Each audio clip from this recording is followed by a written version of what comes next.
ለምን እንሰንፋለን የተሰኘ መጽሐፍ በዛሬው ዕለት በዳንሻ ከተማ ማዘጋጃ ቤት አዳራሽ በድምቀት ተመርቋል። በመጽሐፉ ምረቃት ስነ ስርዓት የመንግስት ባለስልጣናት፣ የሃይማኖት አባቶች፣ ነጋዴዎች፣ የከተማው ነዋሪዎች፣ ደራሲያንና የኪነ ጥበብ ሰዎች ተገኝተዋል። በመጽሐፉ ምረቃት ስነ ስርዓት ተገኝተው ንግግር ያደረጉ የወልቃይት ጠገዴ ሰቲት ሁመራ ዞን የግብርና መምሪያ ኃላፊ አቶ አወቀ መብራቱ እንኳን በሰላም መጣችሁ። መልካም። በቅድሚያ የተከበረው የዳንሻ ከተማ አስተዳደር ወንድም አብዱልዋሃብ ማሞ፣ የዞናችን የንግድ መምሪያ ኃላፊ ወንድም ፍሳ በመካከላችን አሉ። አጠቃላይ የዳንሻ ከተማ አመራሮች፣ የዳንሻ ከተማ የሃይማኖት አባቶች፣ የዳንሻ ከተማ ባለሀብቶችና ነዋሪዎች በቅድሚያ ይህንን የመጽሐፍ ምርቃት ለመደገፍ እና ለቀጣይ ጸሐፊያንና አንባቢያን ትውልድ እንዲፈጠር ይህንን እድል ለመጀመሪያ ጊዜ ይመስለኛል። ምናልባት በዚህ ትውልድ ባለፈውም አስመርቀናል። ይህንን ትኩረት በመስጠት ለትውልድ አሁን መስራት አለብን መደገፍ አለብን ብላችሁ ስለመጣችሁ በራሴና በዞኑ ስም እጅግ አድርጌ አመሰግናለሁ ማለት ነው። ከዛ በመቀጠል ያው ለምን እንሰንፋለን የሚል ዛሬ የምንመርቀው መጽሐፍ እንዳለው ነው። አጠቃላይ በዞናችን አዳዲስ ጸሐፊያን እየመጡ ነው ያሉት። እነሱንም ከተለያየ ቦታ ተሰባስበው በአንድ ላይ ሆነው ኃይል ፈጥረው አድረመጽ አካባቢ፣ ሞራ አካባቢ፣ ዳንሻም ጠገዴም አካባቢ ይህንን ፕሮግራም በጋራ ማስኬድ አለብን ብለው እዚሁ ዛሬ ተገናኝተናልና ለነዛ ጸሐፊያና ደጋፊ የሆኑ በኮሚኒኬሽን በሌላም በሀብትም እየደገፉ ያሉ ወጣቶች አሉ። ለነዛ አንድ የክብር እንዲሰጡልኝ ይፈልጋል። እንግዲህ መጽሐፍ ማንበብ ራስን ነው የምትገነባበት፣ ራስን ነው የምታሳድግበት። መጽሐፍ ትውልድ የሚቀረጽበት ነው። መምህር አቡ ቅድም እንዳሉት ዓለም የደረሰችበት ደረጃ በአንባቢያን እና የተለያየ እውቀታቸውን ለሰዎች ለሚያነቡ ሰዎች በማካፈል በመጽሐፍ አሁን ደግሞ የተለያዩ ቴክኖሎጂዎች አሉ። በዘመናዊ ቴክኖሎጂ በሞባይል ሊሆን ይችላል፣ በኢንተርኔት ብዙ የዓለማችን ምሁራን ያላቸውን አቅም እየቀመሩ ለትውልድ ያስተላልፋሉ። ስለዚህ መጽሐፍ ማንበብ ትውልድ ይቀረጽበታል፣ ራስን ታሳድግበታለህ፣ አካባቢ ትቀይርበታለህ፣ ታድግበታለህ፣ ትልቅ ደረጃ ትደርስበታለህ ማለት ነውና አሁን በእኛ አካባቢ እኔ ቅድም ሲባል እንደነበረ ብዙ ያልተጻፉ ብዙ የሚነገሩ የሚገባቸው በዞናችን በተለይ ከወልቃይት ጠገዴ ሰቲት ሁመራ ዞን ህዝብ አጠቃላይ ገና ብዙ የሚጻፉ የሚታዩ የሚዳሰሱ ነገሮች አሉና እነነጋ ይህንን ጀምረውታል። ትልቅ አቅም ነው ባይዞ ትልቅ አቅም አጥተነው የነበረ ያልተለመደ አሁን እየተጀመረ ያለ ትልቅ እንትን የሚሰጥ ነውና ይህንን ማጠናከር መቻል አለብን። መጽሐፍ በሁለት ነገር ሊጻፍ ይችላል። አንድ ልበወለድ፣ የልበወለድ ታሪክን መሰረት ያደረገና ከታሪክ ውጭ ደግሞ ሊጻፍ ይችላልና እኛ አካባቢ ይህን መለመድ መቻል አለበት። አንባቢ ትውልድ ካልፈጠርን መቀየር የት መድረስ አንችልም። በተለይ እዚህ ውስጥ ባለሀብቶች እያየው ነው። ለእነዚህ ወጣቶች ለእነዚህ ጸሐፊያን ማበረታታት መቻል አለብን። ይህንን አስባችሁ ለዚህ ትኩረት የመጣችሁ አካላት እርግጠኛ ነኝ ነገ ስንተባበር ትልቅ ደረጃ እንደርሳለን በእርግጠኝነት።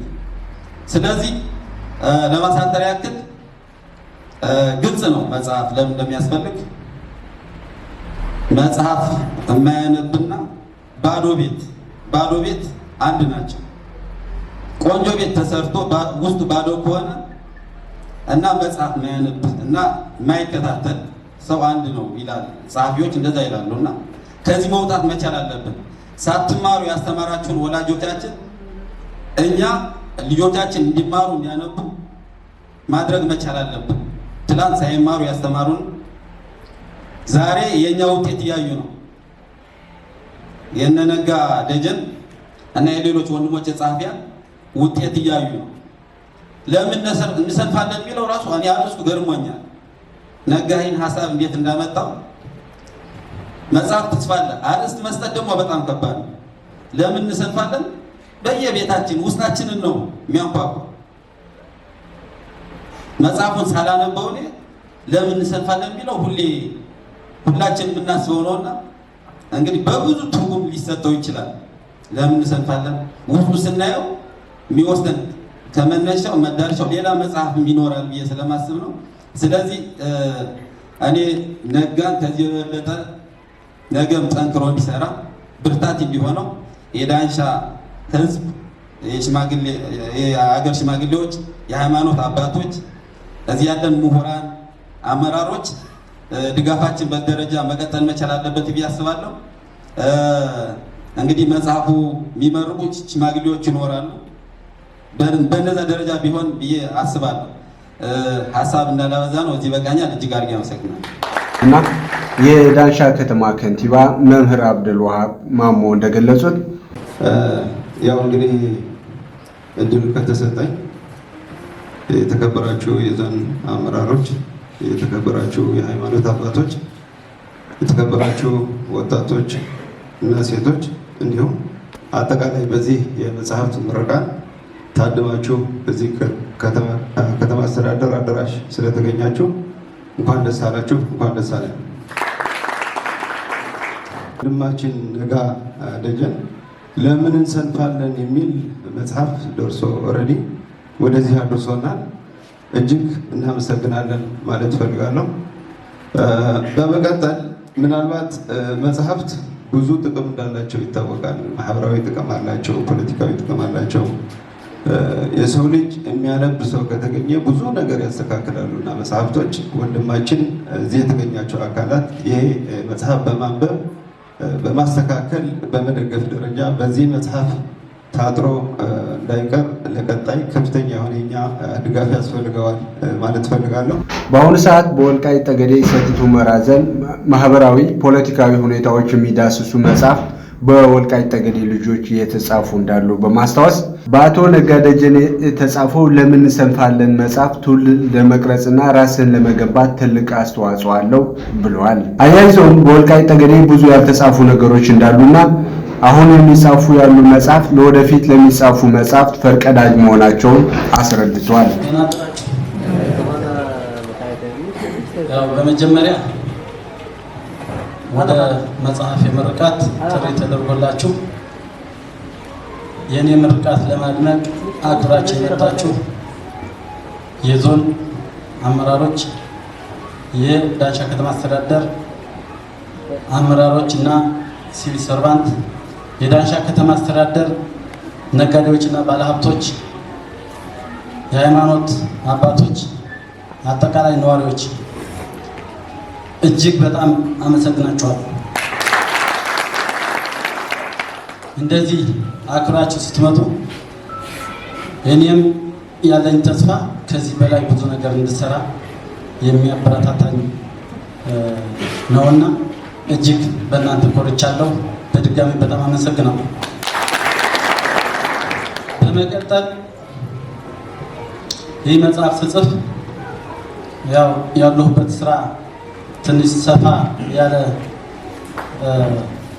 ተቋም ነው። ጊዜ አላገኝም፣ ግን ያሉት ጊዜያት ተጠቅሜ ለተቀን ብዬ እንድሰራ በስራዬ ሲያግዙኝ የነበሩ አመራሮች፣ የስራ ባልደረቦቼ የእነሱም ውጤት ነውና እነሱም ባያግዙኝ ኑሮ እነሱ ባይረዱልኝ ኑሮ እዚህ ደረጃ አልደርስም ነበርና ቀላል ስራ አልሰሩም። እጅግ በጣም አመሰግናቸዋለሁ። ለምን እንሰንፋለን የሚል መጽሐፍ ለመጻፍ ያሰብኩበት ምክንያት እኛ የሰው ልጆች እግዚአብሔር ሲፈጥረን በአስተሳሰባችን ልዩ አድርጎ ነው የፈጠረን ከሁሉም ፍጡራን። ግን ደግሞ እያንዳንዳችን በምንኖርበት ጊዜ አንድ አይነት አስተሳሰብ ሰጥቶን እያለ የማሰብ ነፃነት ሰጥቶን እያለ በአስተሳሰብ ልዩ አድርጎ ፈጥሮን እያለ ግን የተለያዩ መስተጋብሮች እናስተናግዳለን። አንዱ መልካም ስራ፣ አንዱ ክፉ ስራ።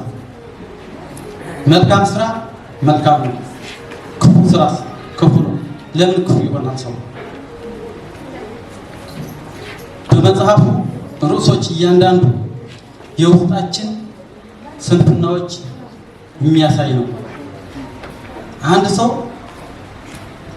ሰነፍ ሆኖ ያደገ እንጂ ሰነፍ ሆኖ የተወለደ ሰው የለም። ጀግና ሆኖ ያደገ ሰው እንጂ ጀግና ሆኖ የተወለደ ሰው የለም። ከሃዲ ሆኖ ያደገ ሰው እንጂ ከሃዲ ሆኖ የተወለደ ሰው የለም። ጦረኛ አስተሳሰብ ይዞ ያደገ ሰው እንጂ ጦረኛ አስተሳሰብ ይዞ የተወለደ ሰው የለም። ግን ሁሉም እናደርገው በሰነፎች የሚሰሩ አሉታዊ አስተሳሰቦች፣ አሉታዊ ተግባሮች ግን አሉ። እነዚህን ማስተማር የሚችል መጽሐፍ ለመጻፍ የሞከርኩት ነውና ከብዙ ትንሽ ለመናገር በሚል ነው እንጂ የመጽሐፉ ይዘት አሁን ተናግሮ መጨረስ አይቻልም። በአጠቃላይ ግን አክብራችሁ ለመጣችሁ እጅግ በጣም አመሰግናለሁ። በእናንተ ኮራለሁ። ክብረት ይስጥልኝ። መጽሐፍት ጽፎ ለአንባቢያን ለማድረስ በህትመቱም ሆነ መጽሐፉን በመግዛት ለሚያደርገው ያለ ድጋፍ አመስግኗል። በመጽሐፉ ምረቃ ስነ ስርዓት የመጽሐፍ ጨረታ የተካሄደ ሲሆን በ220,200 ብር የተካሄደው የመጽሐፍ ጨረታ በዘይት ንግድ ስራ የተሰማራው ነጋዴ ወንድም አለሙ አሸንፏል።